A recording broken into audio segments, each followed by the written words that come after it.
Ang susunod na programa ay rated PG. Ito ay nangangailangan ng patnubay at gabay ng magulang para sa mga batang manonood.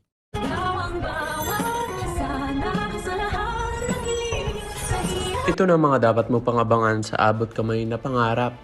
Habang nagpapahinga si Doc Cifra sa bar, ay tumawag sa kanya si Madam Chato upang papuntahan si Zoe. Nagsimula na magreklamo si Doc Cifra, ngunit sinabi ni Madam Chato na wala siyang karapatang magreklamo dahil binayaran siya nito. Sa hindi naman sinasadyang pangyayari ay napadaan si Aling Susan malapit kay Madam Chato at bahagyang narinig ang kanilang pag-uusap sa telepono.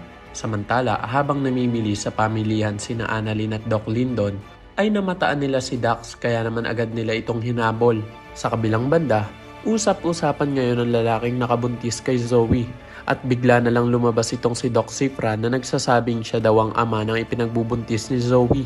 Ngunit nagtataka si Nurse Ivan dahil ayon kay Doc Ken, ang nakita niyang kasama ni Zoe sa CR ay isang moreno at hindi mistiso tulad ni Doc Cifra. Samantala naman, inamin ni Madam Chato kay Zoe na siya ang nag-uutos kay Doc Cifra na akuin ang ipinagbubuntis niya.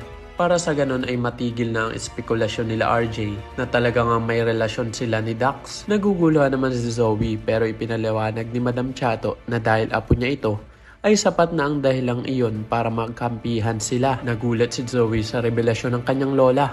Yan ang mga dapat mo pang abangan, kaya naman kung isa ka rin sa mga umay na sa mga kaganapan dito sa Abot Kamay na Pangarap dahil paulit-ulit nga lang at palagi na nga lang mga kontrabida ang pinapaboran ni Direk ay click lamang ang like at subscribe button para updated ka lagi sa mga susunod ko pang i-upload.